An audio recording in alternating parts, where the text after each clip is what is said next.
ये पहला सूत्र है, भोगों में वैराग्य की दृढ़ भावना होना।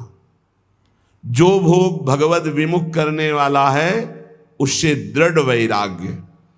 इतना प्रार्थना समझ लीजिए कि शास्त्र विरुद्ध आचरण करने वाला बहुत पछताएगा, बहुत जलेगा, बहुत दलदल में फंस जाएगा। कभी शास्त्र की आज्ञा का उल्लंघन मत करो, कभी गुरुजन संत जनों की आज्ञा को हल्के में मत लो। अगर जिन्होंने हल्के में लिया वो फंस गए और परम पद से दूर हो गए। माना कि तुम 4 धनियों को रिझा करके करोड़पति कहला सकते हो, माना कि तुम्हारे पास बहुत वैभव हो सकता है, लेकिन प्रियालाल की प्राप्ति नहीं कर सकते। जो शास्त्र और संत और गुरुजनों के वचनों की अवहेलना करते, हल्के में लेते हैं, वो इस माया से पार नहीं। हल्के अरे तो बोलते रहते हैं और अपने मन की लगा के करते हो, जरूर फेल हो जाते हैं एक दिन। देख लेना, समय आने पर देख लेना, हमारे शब्दों को देख लेना कि आप ऐसे दलदल में फंसेंगे, आप ऐसी अशांति में फंसेंगे, आप ऐसे मोह राग में फंस जाएंगे जिससे प्रियालाल छूट जाएंगे, जिनके लिए आप चले। इसीलिए जानबूझकर सर्वस्व का त्याग किया जाता है प्रभु के लिए। अपने संपूर्ण ममत्व को, अपने संपूर्ण अहम को जब प्रभु के चरणों में समर्पित कर देते तब दृढ़ भक्ति होती है। इसलिए भोगों में दृढ़ वैराग्य की भावना, ये नींव है परमार्थ की। और यही पहली सीढ़ी से लाखों फिसल जाते हैं, फिर बैलेंस बना के चलते हैं। किसी भी तरह जीना है बस। अब वो उद्देश्य नहीं रहा भगवत प्राप्ति, भगवत प्रेम, वो उत्साह नहीं रहा निरंतर भगवत भजन का। दूसरा बहुत सुंदर ये 7 सूत्र हैं। कुविचार, कुकर्म और कुसंग, इनका त्याग हो जाना चाहिए। कस्तरति कस्तरति मायाम यह संगास त्यजति। बोले कौन तरता है, कौन तरता है माया से? बोले यह संगास त्यजति, जो संग का त्याग कर देता है। संग बहुत जहर है, बहुत जहर है। अगर आप समझ पाओ तो, हमारी बात को पकड़ लोगे तो कभी दुखी नहीं रहोगे, सदैव सुखी रहोगे। भगवत भाव से संग करो। अन्य कोई भी भाव अगर संग में आ गया तो रोना पड़ेगा, दुखी होना पड़ेगा, पछताना पड़ेगा, हाथ मींजना पड़ेगा। विश्वास कीजिए, तुम भगवान के हो इसलिए तुम्हें फंसा तो कोई सकता नहीं, पर तुम्हें रोना पड़ेगा, तुम्हें तड़पना पड़ेगा, तुम्हें पछताना पड़ेगा।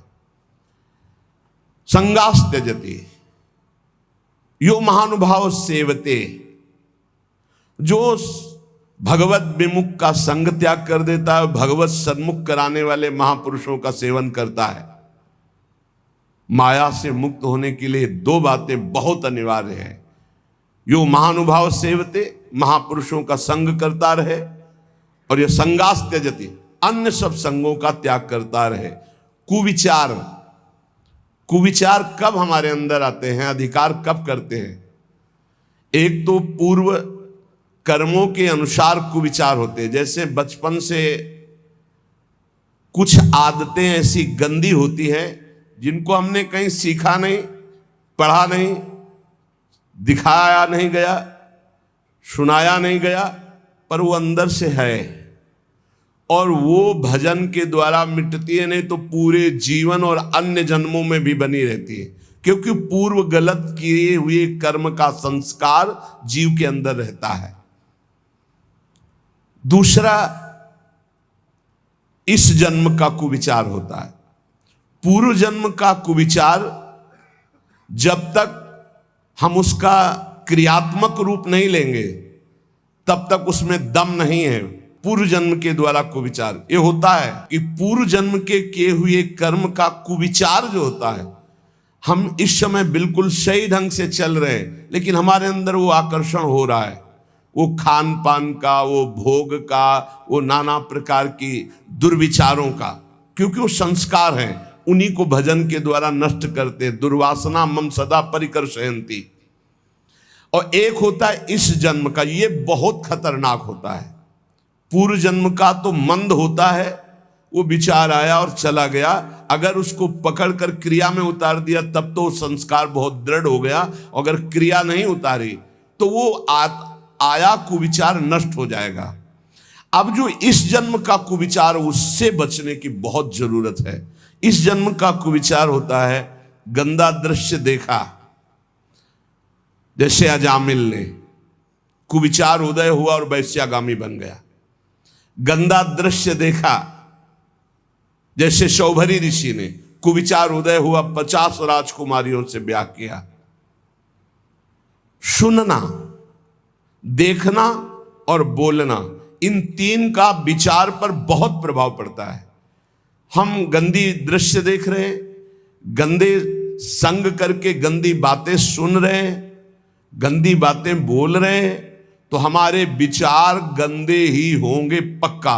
क्योंकि जो हम देखते हैं, सुनते हैं, बोलते हैं, वही हमारा मनन होता है, वही हमारा विचार बनता है। इस जन्म में कुविचार को रोक दो। पूर्व जन्म के संस्कार रूप कुविचार जो आता है, वो तटस्थ भूमिका रखी जाए, साक्षी भाव, वो अपने आप नष्ट हो जाएंगे क्योंकि भजन चल रहा है। लेकिन इस जन्म का कुविचार ना होने पावे। कोई दृश्य देखकर मोबाइल आदि से, या प्राकृतिक दृश्यों को ऐसे जो हमारी भोग वासना को बढ़ाएं, कोई ऐसी बात सुनकर या ऐसी चर्चा करके जो हमारे विचारों को मलिन कर दे, इस पर बहुत सावधान रहना चाहिए साधक को। तो दूसरा है कुविचार का त्याग और कुकर्म का त्याग। कर्म, सुकर्म और कुकर्म होते हैं। जैसे मति वैसे ही कर्म होते हैं। जहां सुमति होती है वहां सुकर्म होते हैं, और जहां कुमति होती है वहां कुविचार और कुकर्म होते हैं। कुमति किसे कहते हैं? जो शास्त्र संत भगवद विमुख मति है वो कुमति है। और जहां कुमति तहां विपत्ति निदाना। जहां कुमति है वहां विपत्ति ही विपत्ति, पापाचरण का फल दुख, विपत्ति, संकट, चिंता, शोक, भय। और जहां सुमति तहां संपत्ति नाना। जहां सुमति होती है वहां सत्कर्म बनते हैं, और जहां शुभ कर्म सत्कर्म बनते हैं वहां सुख, शांति, बहुत विश्राम स्थिति आनंदमय रहती है। तो कुकर्म ना होने पावे। शास्त्र विरुद्ध, गुरु आज्ञा के विरुद्ध, संत जनों की आज्ञा के विरुद्ध जो कर्म होते हैं उन्हें कुकर्म कहते हैं। बहुत तरह के होते हैं। जिनको शास्त्र मना करते हैं वो आचरण कुकर्म होगा, भले आप उसको बहुत सजा कर करें। और इसी में कुविचार, कुकर्म और कुसंग। कुसंग दो प्रकार का होता है, एक वृत्ति का होता है, एक व्यक्ति का होता है। व्यक्ति का कुसंग उतना हानिकारक नहीं हो सकता जितना वृत्ति का कुसंग होता है। व्यक्ति तो कुछ देर मिला, अपना रंग डाला, चला गया, लेकिन वृत्ति हमारी अच्छी है तो वो रंग चढ़ेगा नहीं। जो रहीम उत्तम प्रकृति का कर सकत कुसंग, चंदन विष व्यापत नहीं लपटे रहत भुजंग। लेकिन जो वृत्ति का कुसंग है, अंदर जो हमारे गलत बात चल रही, गलत कामना चल रही, भोग भोगने की इच्छा का विचार चल रहा है, वो बहुत खतरनाक है। उपासक को अंदर की वृत्ति और बाहर के व्यक्ति, कुसंग हो रहा है बाहर से, इसकी पहचान हम कैसे जाने कि कुसंग हो रहा है? जिस वस्तु व्यक्ति स्थान के संसर्ग में आने से प्रभु का विस्मरण हो जाए और इंद्रिया मन चलायमान होकर गलत आचरणों में उतर जाए, उसे कुसंग कहते हैं। जिस वस्तु व्यक्ति स्थान के संसर्ग में आने से भगवत स्मृति जागृत हो जाए, भगवान के लिए हमारा हृदय व्याकुल हो जाए, उसे सत्संग कहते हैं। कुमार्गगामी वृत्तियों का त्याग करके भगवत मार्ग में चलने का नवीन उत्साह जागृत हो जाए, उसे सत्संग कहते हैं। और भगवान से विमुख होकर के भोग वासनाओं में हमारी वृत्तियां उतर जाए, भगवान का विस्मरण हो जाए, उसे कुसंग कहते हैं। तो पहला है विषयों में दृढ़ वैराग्य की भावना, भोगों में दृढ़ वैराग्य। दूसरा है कुविचार, कुकर्म, और कुसंग का त्याग संपूर्णतया। तीसरा, विषय चिंतन के लिए समय ही ना दिया जाए, निरंतर भगवत चिंतन किया जाए। ऐसे भजन का तार जोड़ दो कि खाली समय ही ना रहे कि कोई विषय चिंतन घुस जाए। ये वायरस है, वायरस पूरा डेटा उड़ा देगा तुम्हारे चिंतन का, तुम्हारी भक्ति का पूरा डेटा उड़ा देगा। ऐसा वायरस है कुचिंतन। बाहर से आरती कर रहे हैं, अंदर से विषय भोग की चिंता चल रही है। बाहर से फूल अर्पित कर रहे हैं, अंदर से विषय चिंतन चल रहा है। ये है, पूरा डेटा उड़ा दिया। बाहर से क्रिया भागवतिक हो रही, अंदर से चिंतन बिल्कुल बर्बाद। जिनका चिंतन भागवतिक चलता है, मुख प्रसन्न तन तेज विराजा, उनका मुख में प्रसन्नता होगी, उस शरीर में तेज होगा। क्योंकि भगवान नाम जपने से पाप नष्ट होते हैं, पाप नष्ट होते ही स्वाभाविक तेज प्रकाशित होने लगता है। विषय चिंतन का समय ही ना दिया जाए। हर समय नाम जप, लीला कथा गायन श्रवण, अपने पास इतने अभ्यास के साधन हैं, एक क्षण भी खाली नहीं। पक्का समझ लीजिए, जब मंत्र में मन न लगे, नाम जप शुरू कर दो, राधा वल्लभ श्री हरिवंश, राधा वल्लभ श्री हरिवंश। इसमें भी मन न लगे, राधा राधा राधा। अब इसमें भी मन नहीं लगा, तुरंत चतुरासी जी में आ जाओ, कोई पद गुनगुनाने लगो। हमको अभ्यास ऐसा करना है कि विषय चिंतन का समय ही नहीं देना। विषय चिंतन इतना प्रभावशाली है कि जहां वो चलने लगेगा तो भजन रोक देगा, और अगर भजन चलता रहा तो विषय चिंतन के लिए जगह नहीं है। विषय चिंतन हुआ, खतरा मोल ले लिया। कहा हनुमंत विपत्ति प्रभु सोई। कौन सी विपत्ति? हनुमान जी के मत में दुख विपत्ति क्या है? ये नहीं कि कोई अव्यवस्था हो गई, हमारी मानी हुई सुख संपत्ति खो गई तो ये विपत्ति है। नहीं, हनुमान जी के मत में नहीं। हनुमान जी के मत में विपत्ति क्या है? कह हनुमंत विपत्ति प्रभु सोई, जब तब सुमिरन भजन न होई। सबसे बड़ी विपत्ति वही है जब भगवान का सुमिरन न होकर विषय चिंतन हो रहा हो। सर्वनाश, जैसे तेरा सर्वनाश हो। सर्वनाश का मतलब होता है बुद्धि का नाश। बुद्धि नाश ही सर्वनाश है। जहां भगवत स्मृति गई, स्मृति भ्रंशा बुद्धि नाश हो, और बुद्धि नाशात प्रणश्यति, प्रणश्यति सर्वनाश हो गया। तेरा सर्वनाश हो जाएगा। सर्वनाश का मतलब तेरी बुद्धि भ्रष्ट हो जाएगी, तेरी बुद्धि सत्य निर्णय के योग्य नहीं रहेगी। यही सर्वनाश है। शास्त्रीय पद्धति में सर्वनाश का स्वरूप है बुद्धि का भगवान से विमुख होकर भ्रष्ट हो जाना। तो विषय चिंतन का स्थान ही मत दो, इतना भगवत चिंतन। इसीलिए अव्यावृत भजनात् देवर्षि नारद जी कहते हैं, निरंतर भजन चलता रहे। भजन के ये साधक कोई बिरला पकड़ पाता है। अंतर रहित निरंतर तैलधारावत भगवत चिंतन। श्वास श्वास में नाम, नाम में श्वास, दोनों एक हो जाए, एकम एक। श्वास ही नाम, नाम ही श्वासा, नाम श्वास को भेद मिटावे। एकम एक हो जाए, श्वास और नाम बिलग नहीं, नाम और श्वास बिलग नहीं। एकतार भगवत भजन चल रहा है। तीसरा, विषय चिंतन का स्थान ही ना दिया जाए, इतना भगवत चिंतन का अभ्यास तारतम्य बना ले। कभी सत्संग सुन रहे, कभी भगवत चर्चा कर रहे, कभी नाम जप कर रहे, कभी नाम कीर्तन कर रहे, कभी लीला गुण गायन, कभी प्रभु के रूप माधुरी के चिंतन में डूबे, कभी प्रभु की महिमा का स्मरण करके रोमांचित हो रहे। ऐसे एकतार चिंतन चलाया जाता है। चौथा, अपने इष्ट देव के नाम में अपार रति। अपने शब्द है, इष्ट देव तत्व रूप में सर्वत्र विराजमान हैं, पर अपने वो हैं जिनको गुरुदेव ने दिया है। जो गुरुदेव नाम देते हैं उसी नाम में रति करनी चाहिए। ये बहुत सौभाग्यशाली साधक पकड़ पाएंगे। नहीं, मनमानी साधना करने की बहुत अहम में प्रेरणा होती है, लेकिन गुरुदेव प्रदत्त साधना में, गुरुदेव प्रदत्त नाम वाणी में ये बहुत जोर की बात है। अपने इष्ट देव के नाम में अपार रति, अपार रति, जागृत स्वप्न सुषुप्ति स्फुरत में राधा पदाब्ज छटा।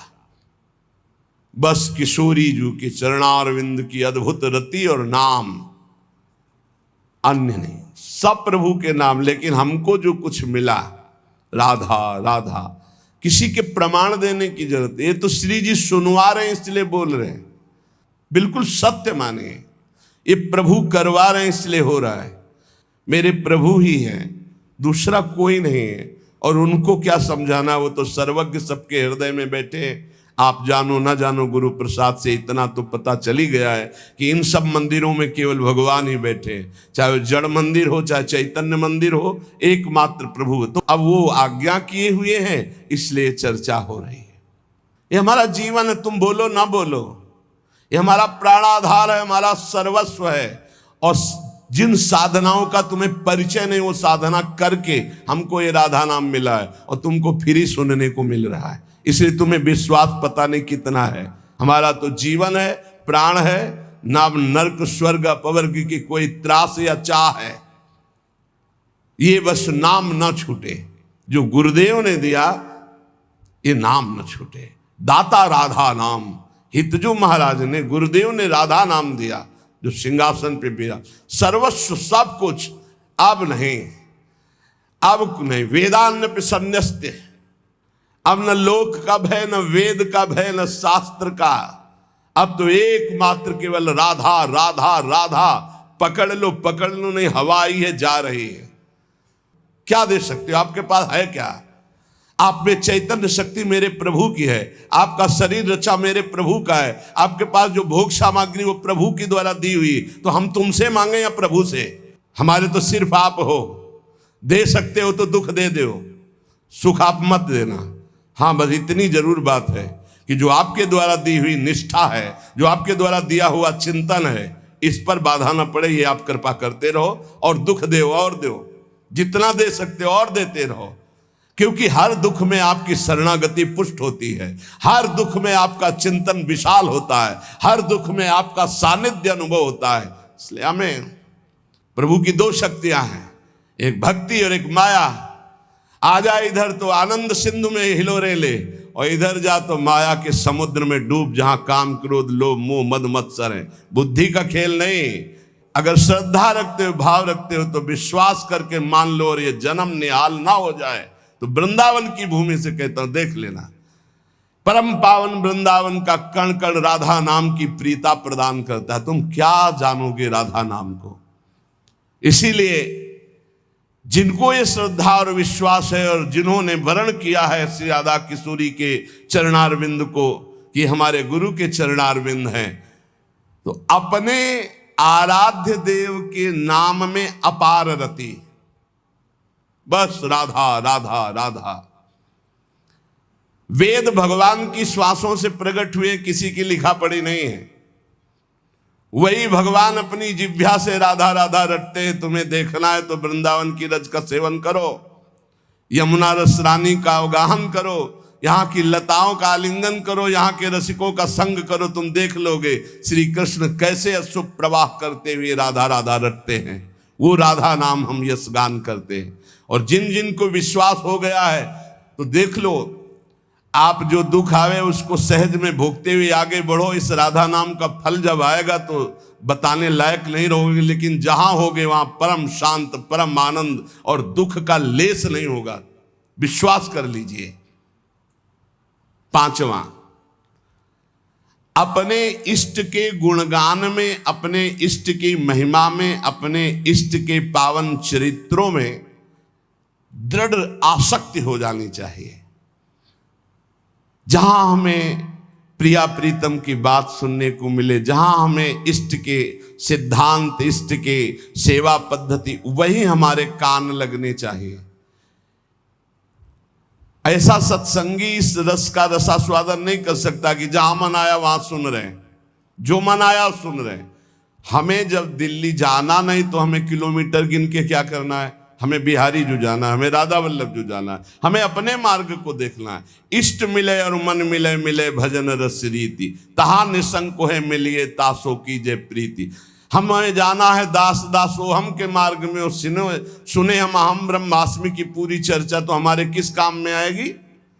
वो मार्ग ही हमारा नहीं है। अपने मार्ग को पहले समझे। हमें जाना है प्रिया प्रीतम के पास, और वो है इधर, और हम भागना इधर, खूब दौड़ना शुरू कर दे तो कभी जिंदगी में नहीं पहुंच पाएंगे।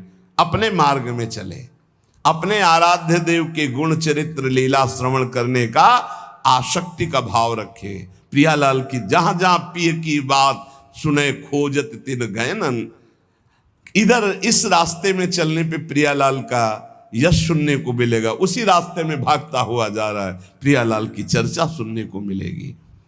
बहुत ध्यान देने योग्य बात है। मनुष्य में जो दिव्य शक्तियां हैं, दिव्य ज्ञान है, दिव्य आनंद है, उसको ये भोग वासना ढक देती है। 3 प्रकार से ढकती है। जैसे दर्पण में मल जमा हो जाता है, जैसे आग राख और धुएं से ढकी होती है, होती अंदर आग है। जैसे गर्भ से जेर ढका होता है, जेर में ऐसे ऊपर झिल्ली, फिर अंदर ऐसे घृणित पदार्थ उनके अंदर होता है। ऐसे 3 प्रकार के साधकों की बुद्धि काम में ढक जाती है। जो एक अच्छे सतोगुणी होते हैं, उनकी धुआं और राख से ढकी हुई अग्नि के समान बुद्धि होती है। थोड़ा सा फूंक लगी, अग्नि प्रज्वलित हो गई। थोड़ा सा झटका लगा, अरे मैं कहां भ्रमित हो रहा हूं, मैं अपना पतन कर रहा हूं, तत्काल वो सावधान हो गया और ज्ञानाग्नि प्रकट हुई, वासना को त्याग करके वो आगे बढ़ गया। दूसरा सत रज मिश्रित, दर्पण सामने है पर चेहरा नहीं दिखाई दे रहा, बोध नहीं हो रहा क्योंकि मल लगा हुआ है। उसके लिए विशेष सत्संग की आवश्यकता है। जब बार बार सत्संग सुने तब उसको चेतना जागृत होती है, अरे मैं गलत हूं, मैं गलत मार्ग में जा रहा हूं। जे भी ऐसे फेरा गया हाथ, मल हटा से प्रतिबिंब दिखाई देने लगा। ऐसे ही जे भी उसको सत्संग के द्वारा विवेक हुआ, उसने वासना का त्याग किया, शुद्ध ज्ञान जागृत हो गया। तीसरा, जैसे वो जेर में ढका हुआ गर्भ, सत्य क्या है असत्य क्या है बिल्कुल बोध नहीं। इनके लिए बहुत काल सत्संग की जरूरत है। जब बहुकाल करी सत्संगा, तबई हो सब संशय भंगा। जब बहुत काल सत्संग होता तब इनको चेतना जागृत होती है, अरे मैं गलत हूं। नहीं, काफी समय तो सत्संग करते हुए भी असत आचरण होते रहते हैं। जब सत्संग बहुत काल किया जाता है तो श्रवण मात्र से हृदय पवित्र होता है। जब हृदय पवित्र होता है तब चेतना जा, अरे मैं कहां भ्रमित हो रहा हूं। वो काम भोग वासना के कारण अपने ज्ञान को ढका, अपनी शक्तियों को भूला हुआ, अपने आनंद स्वरूप को भूला हुआ, जहां अधिक दुख भोगना है उसी भोगों की तरफ बढ़ता जाता है। काम कलुषित हृदय इस विष को अमृत मानकर खाने के लिए ललचाने लगता है। ये काम तब हटाना मुश्किल बन जाता है जब पवित्र प्रेम का रूप इसे दिया जाता है। पवित्र प्रेम का नाम इस जब भयानक मलिन आचरण काम को दिया जाता है, तब यह हटना मुश्किल हो जाता है।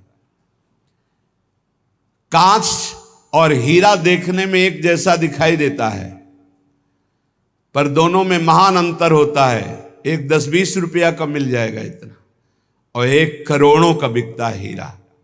और उसकी पहचान केवल जौहरी जानता है। पहचान होती, एक घन का प्रहार करो कांच चकनाचूर हो जाएगा, और हीरा ज्यों का त्यों चमकता हुआ वैसे ही रहेगा। ऐसे ही काम और प्रेम में अंतर है।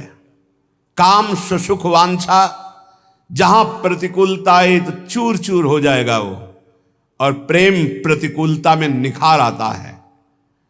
कोई असली प्रेमी ही पहचानता है कि प्रेम किसे कहते हैं और काम किसे कहते हैं। बिरले ही कोई होते हैं जो प्रेम को जानते नहीं तो काम को ही प्रेम मान लेते हैं। प्रेम शून्य काम भाव को प्रेम मानकर जब स्वीकार कर लिया जाता है तब इसको दूर करना बहुत कठिन होता है, क्योंकि दोष को दोष मान लिया जाए तो निकल जाएगा, गुण मान लिया जाए तो बहुत कठिन होता है निकल पाना।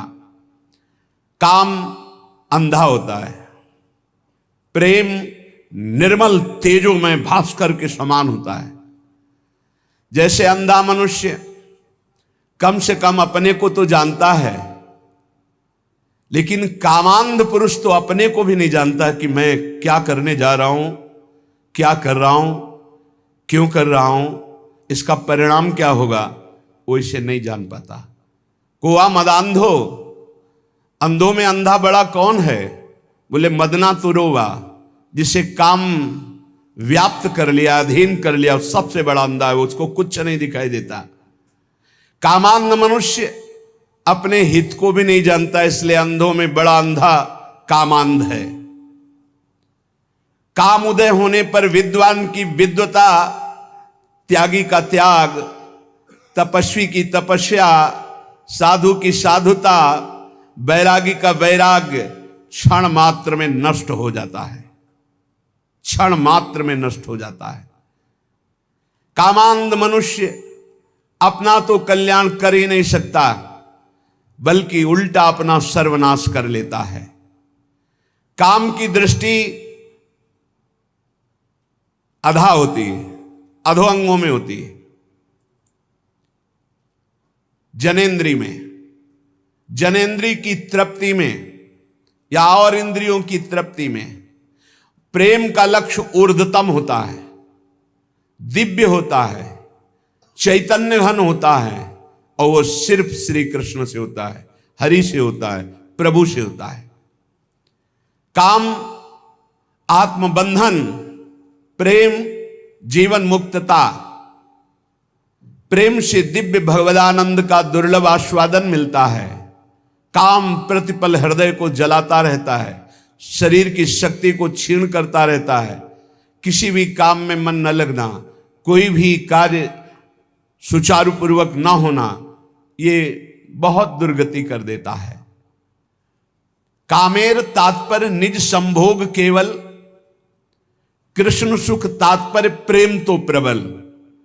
लोक धर्म, वेद धर्म, देह धर्म, कर्म, लज्जा धैर्य देह सुख, आत्म सुख मर्म, सर्व त्याग करिए करे कृष्णेर भजन, कृष्ण सुख हेतु करे प्रेमेर सेवन। अतएव कामे प्रेमे बहुत अंतर, कामंधतम प्रेम निर्मल भास्कर। जब मनुष्य की कामना शरीर में केंद्रित होती कि शरीर भोग कर सुखी होऊंगा, उसका ज्ञान ढक जाता है, उसकी दिव्य शक्ति ढक जाती है, उसका आनंद ढक जाता है और बड़ा नीच होता चला जाता है वो। और जब सत्संग के द्वारा हमारी चित्त वृत्ति केंद्रित होती परमात्मा में, प्रभु में, श्री कृष्ण में, श्री हरि में, प्रियाजू में, तब वो दिव्य प्रेम बनता है। प्रेम शब्द केवल भगवत चरणारविंद में जुड़ने से होगा। संसार में प्रेम नहीं होता, काम होता है, राग होता है, मोह होता है, आसक्ति होती है। जिस उपासक को निजेंद्री तृप्ति की इच्छा जागृत रहती है, ये खा लूं, ये भोग लूं, ये देख लूं, ये सुन लूं, वहां चला जाए, वहां का खाया जाए, ऐसा किया जाए, वो भोग सुख कामना जितनी बढ़ती चली जाएगी उतने वो राक्षस होता चला जाएगा, पशुता आती चली जाएगी, आसुरी भाव बढ़ता चला जाएगा, उसमें वो जान नहीं पाएगा आसुरी भाव, उतना ही वो निकृष्ट होता चला जाएगा। और जितना भोग सुख कामना का त्याग होता जाएगा उतनी शांति आती जाएगी। त्यागात शांति अनंतरम। और शांति में चिंतन जो होता है, फिर सही दिशा हम निर्णय कर पाते हैं। जब हृदय शांत होता है, शांत कब होता है? त्यागात शांति निरंतरम। जब भोगों के सुखों का त्याग, तो तत्काल शांति हृदय में, और उस शांति से वो फिर भाव दशा की तरफ बढ़ता है। वो उतना ही महान होता जाता है जो जितना काम सुख का त्याग करता जाता है। जो शरीर भोग सुख को सर्वथा भूल करके एकमात्र परमात्म चिंतन में रमा रहता है, उसे ही महापुरुष कहते हैं। महापुरुष कौन है? जो मदन सुख, जो मोहाशक्ति और जो मद, तीनों पर विजय प्राप्त किए हुए, तीन मकार पर जो विजय प्राप्त किए हुए महापुरुष है। जो काम विजयी है, जो अहंकार विजयी है, और जिसकी कहीं भी मोह ममता नहीं है, एकमात्र प्रभु श्री हरि में, वही महापुरुष है। जो निरंतर भगवदाकार वृत्ति में डूबा हुआ है, शरीर सुख छोड़कर, वही महापुरुष है।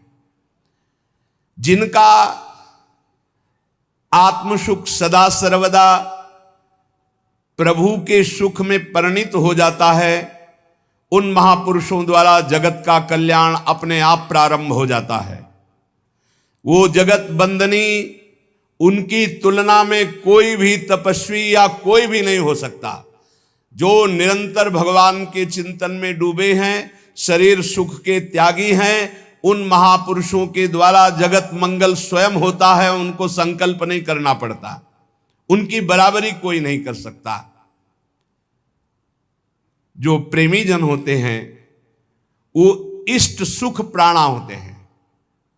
अपने इष्ट के सुख में निमग्न रहने वाले, अपने इष्ट को प्राण समर्पित करने वाले, जैसे भगवान श्री कृष्णचंद्र जी गीता में कहते, मदगत प्राणा, मच्चित्ता मदगत प्राणा बोधयंता परस्परम। जो मेरे में सदैव चित्त लगाए हुए हैं और मेरे को प्राण समर्पित कर दिए हैं। अब जीने मरने की परवाह नहीं, अब भूख प्यास की परवाह नहीं, अब दुख सुख की परवाह नहीं, क्योंकि मेरे प्राण प्राणनाथ को समर्पित है। उनका सहज सुख हो जाता है भगवदानंद। जैसे अभी सहज सुख है विषयानंद, हमारी वृत्तियां सहज में विषयानंद में जाती है, ऐसे उन महापुरुषों का सहज चिंतन, सहज आनंद भगवदानंद होता है। वेद धर्म, देह धर्म, लोक धर्म, लोक की लज्जा, देह सुख, आत्म सुख, परिवार सुख, आर्यपथ, धन के द्वारा प्राप्त सुख, ये सब का त्याग हो जाता है। एकमात्र केवल प्रभु, अपने आराध्य देव, प्रिया प्रीतम, श्यामा श्याम।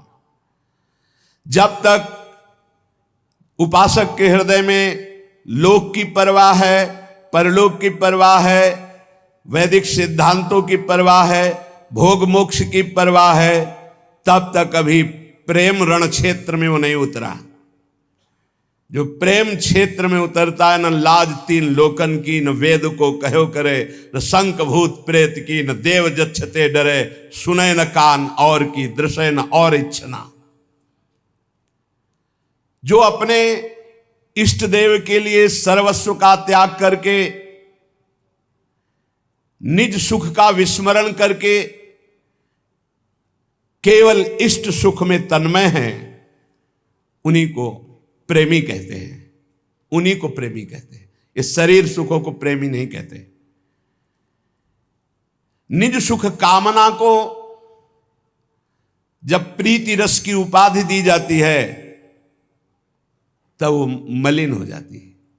जहां निज सुख कामना, हे प्रभु मैं आपकी आराधना करता हूं, मेरा काम ये पूरा हो जाए, मेरी ये चाह पूरी हो जाए, मेरा ये मेरा ये मेरा ये, तो प्रभु तुम्हारे है ही नहीं। प्रभु से केवल काम करवाने की बात कर रहे हो, अपने को प्रभु का प्रेमी कहलाते हो।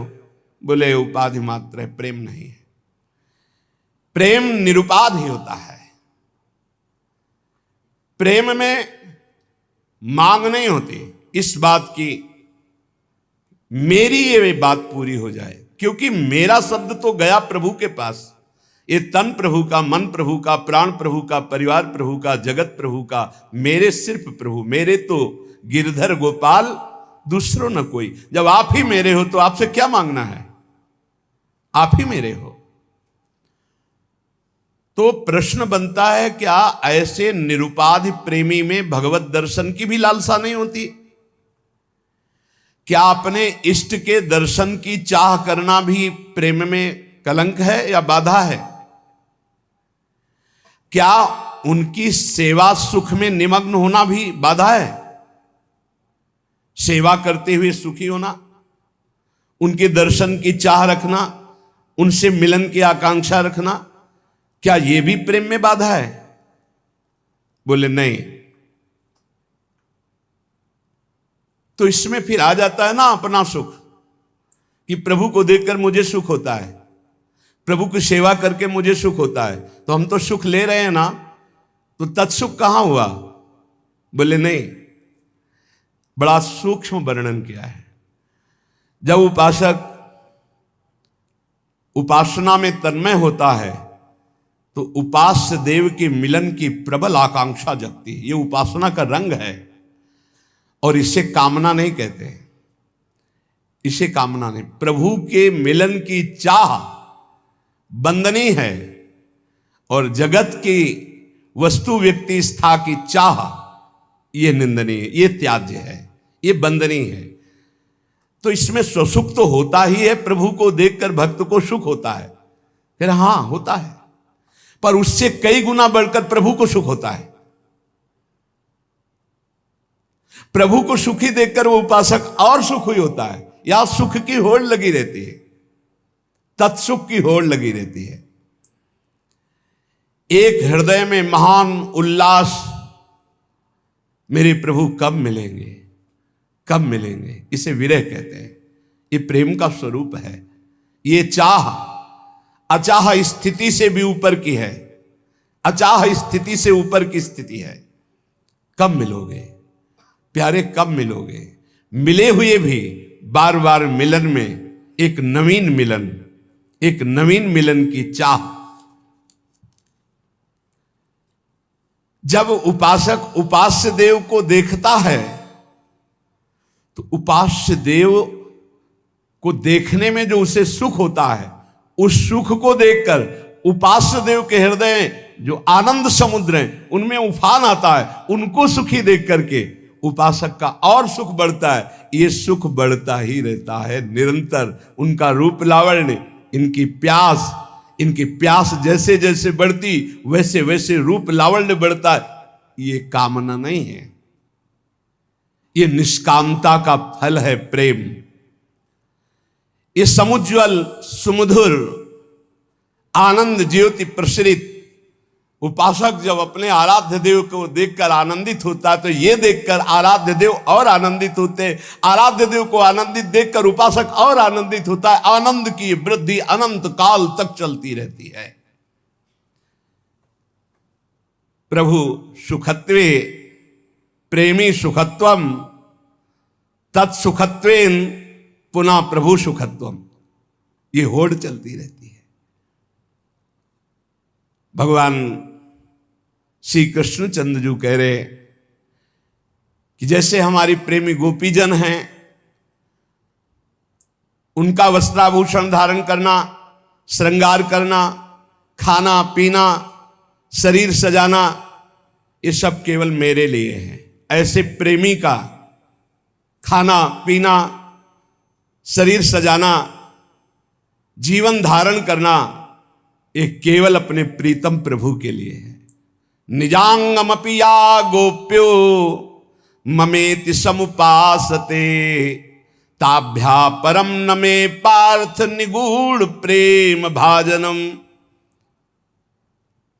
अर्जुन, ये जो मेरी गोपियां हैं ये अपने अंगों को मलमल करके साफ करती हैं, उपटन आदि अंगराग आदि से सजाती हैं। किस लिए? मेरी सेवा के लिए। मेरे निगूढ़ प्रेम पात्र गोपियां हैं। तो प्रेमी अपने देह की रक्षा करता है, वो ये मान के नहीं कि मेरी है, नहीं, ये प्रभु की धरोहर है, प्रभु की सेवा पात्र है। प्रेमी अपने शरीर को सजाता है, जा रहा हूं सेवा में इस समय, तिलक रचना, चंदन रचना, अपनी प्रसादी की सब धारण करके फिर प्रभु की सेवा में। इलायची मुख में है प्रसादी कि कहीं मुख की दुर्गंध ना हो, इत्र शरीर में प्रसादी छिड़का हुआ, सज धज करके प्रभु की सेवा में जा रहा है। श्रृंगार सज्जा पहले अपनी, फिर श्री जी की, प्रसादी से अपने को सजाकर पावन होकर। ये विश्व में कहीं नहीं है, ये वृंदावन प्रेम राज्य की बात है, जहां भी हमारे ठाकुर वृंदावन के विराजमान इसी पद्धति से सेवा होती है। ऐसे इत्र मल करके वस्त्र पर देखा है पूज्य जनों को, ऐसे श्री जी को स्नान कराने जा रहे हैं ना, तो प्रसादी इत्र पहले लगा के मुख में इलायची रख करके श्री जी की सेवा में जा रहे हैं। ये अन्य साधन राज्य की बात नहीं, ये प्रेम राज्य की बात है, ये बहुत ऊंची बात है। सभी साधन क्षेत्रों में शरीर की देखभाल संभाल छोड़ दी जाती है, लेकिन प्रेम राज्य में शरीर को तुच्छ मानकर नहीं छोड़ा जाता, शरीर को प्रियालाल का सेवा पात्र माना जाता है। अनोखी प्रणाली है, इसलिए सब इस प्रेम राज्य में प्रवेश नहीं पाते और जानते नहीं, जिसमें देह को सेवा का पात्र मान करके आराध्य देव के लिए, जैसे हम प्रतिदिन प्रियालाल के भोग के पात्र, तांबे का लोटा जिससे स्नान कराते हैं, जिसमें स्नान कराते हैं वो थाल, आरती, ये सब पात्र हम मार्जन करते हैं। ऐसे ही ये भी एक सेवा का पात्र है शरीर। सुबह उठे, शौच स्नान करे, चिंतन चल रहा, श्री जी की अमुक सेवा करनी, श्री जी की अमुक सेवा करनी, ये सेवा का पात्र है शरीर। हम अपने शरीर को जो स्नान कराते हैं, तिलक रचना करते हैं, पवित्र वस्त्र धारण करते हैं, ये हमारा भजन है, हम अपने आराध्य देव के लिए कर रहे हैं, अब शरीर सुख के लिए नहीं कर रहे। प्रेमी का विश्वास है कि ये शरीर सेवा पात्र है प्रभु का, जैसे अन्न सेवा के पात्र हैं, ऐसे ये शरीर सेवा का पात्र, इसे बड़ा पवित्र रखना है, इसे बड़ा संभाल के रखना है। ये धरोहर है श्री जी की, ये श्री जी की सेवा पात्र है।